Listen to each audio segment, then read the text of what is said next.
Bonjour, aujourd'hui je vais vous parler de comment migrer une application du pass Heroku vers le pass Scalingo.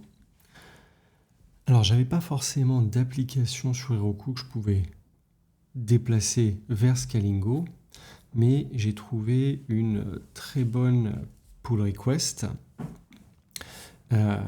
qui explique comment l'équipe qui à l'époque supportait COVIDList ont transité de Heroku vers Scalingo.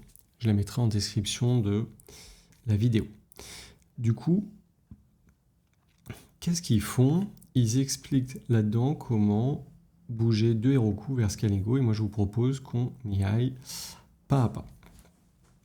Donc bien évidemment, ils se mettent sur l'application que l'on veut faire transiter et la première chose qu'ils font, ils s'assurent d'avoir installé la CLI de Scalingo. Donc nous, on l'a utilisé cette CLI dans d'autres vidéos, c'est important de l'avoir. Pour être capable de utiliser Scalingo, faire un transfert, un peu tout ce qu'on va vouloir faire avec Scalingo, il faut absolument avoir mis sa clé SSH pour Scalingo. Ça, moi, dans une autre vidéo, je vous avais dit, je l'ai déjà fait. Ici, il réexplique comment faire. À partir de ce moment-là, ce qui est proposé de faire, et ce que vous devrez faire si vous devez migrer une application de Heroku vers Scalingo, c'est tout simplement de recréer une app sur Scalingo. Moi, je l'avais fait la dernière fois à partir de l'interface Scalingo. Ici, directement, il l'a créé en ligne de commande.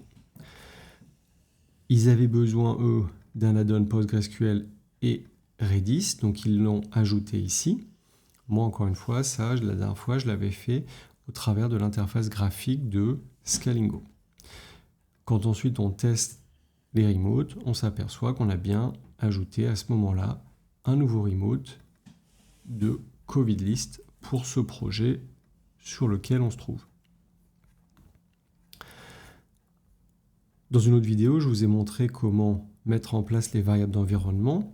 Ici, il propose carrément de récupérer les variables d'environnement de Heroku, qui sont setupées dans leur config d'Heroku, et directement, grâce à la ligne de commande, aller implémenter les différentes variables d'environnement dans Scalingo. Nous, encore une fois, ça, dans une autre vidéo sur Scalingo, on l'a fait tout en utilisant l'interface graphique de Scalingo. Une fois que ça s'est fait, eh bien, il déploie l'application. Donc, on peut déployer manuellement de cette manière. Nous, on avait vu comment installer le déploiement automatique à chaque fois qu'on fait un push sur GitHub. À partir de ces commandes, du coup, l'application tourne et est accessible. Ici, ils accèdent à la console de l'application qui tourne sur Heroku, bien évidemment après que le déploiement a été complété et sans erreur.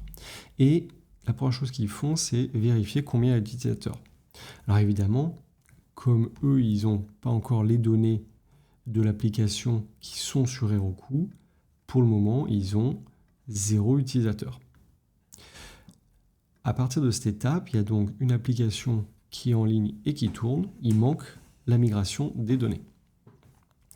Cette migration des données, c'est une étape qui peut prendre du temps selon la taille de votre DB. Petit détail, avant d'aller plus loin, ce qui est important quand on fait un git push sur Scalingo, c'est de bien penser à mettre à jour son procfile pour avoir les post-deploy hooks. Ça, d'où est-ce que ça vient? Ça vient de la documentation et des post-deploy hooks, ici. Donc là, il nous donne un exemple pour Rails à ajouter dans notre procfile. C'est ce qui a été fait ici. Ça, c'est important parce que ce n'est pas exactement les mêmes mots-clés lorsqu'on vient d'Heroku. Une fois que tout ça est fait, notre application tourne sur Scalingo. Pour la migration des données, ce qui va être important, c'est pour il faut absolument éviter que pendant qu'on récupère les données et qu'on les transfère sur Scalingo, de nouveaux utilisateurs rentrent des données dans notre application. Du coup, il faut mettre l'application sur Heroku en mode maintenance. Donc c'est ce qu'ils font à partir de cette commande, maintenance on. Du coup,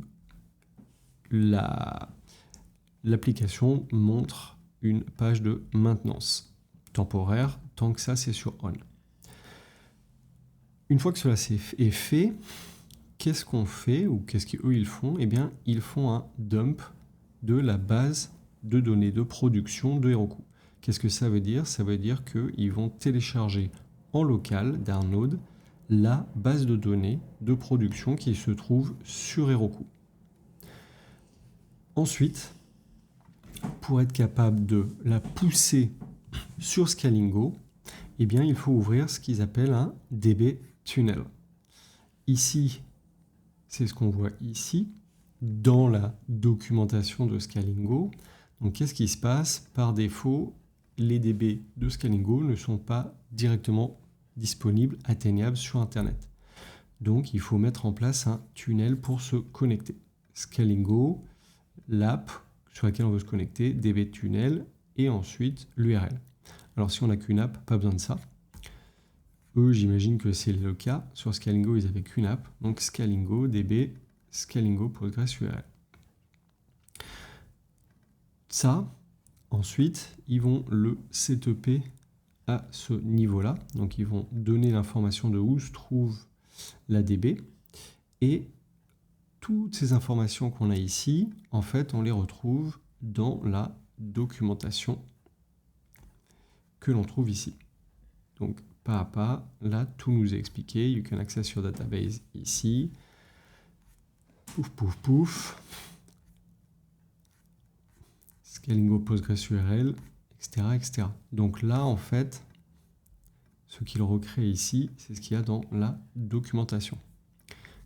À partir d'ici, du coup, il pousse le dump de la base de données qu'on a récupérée ici. Et là, ça va prendre un petit peu de temps. Une fois que tout cela est fait, si on se reconnecte à nouveau en console sur notre app, eh bien cette fois, normalement, les données sont disponibles. Et du coup, eux, ce qu'ils font, c'est qu'ils comptent le numéro d'utilisateur et le nombre d'utilisateurs doit être différent de 0 cette fois.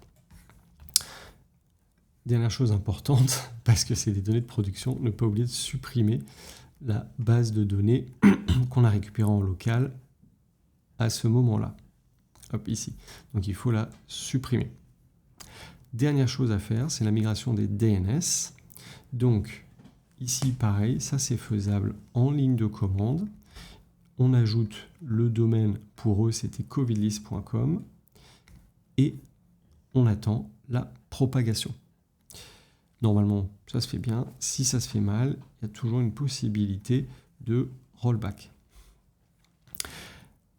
Je vous mettrai cette PR en description de la vidéo. Elle explique bien, étape par étape, ce qu'il faut faire pour faire une migration du pass Heroku vers Scalingo. Et du coup, ça pourra vous être fortement utile si vous souhaitez partir sur un pass Scalingo qui est tout en France. J'espère que ça vous a plu, que vous avez appris quelque chose. Continuez à me suivre sur Cocoricodo et à bientôt.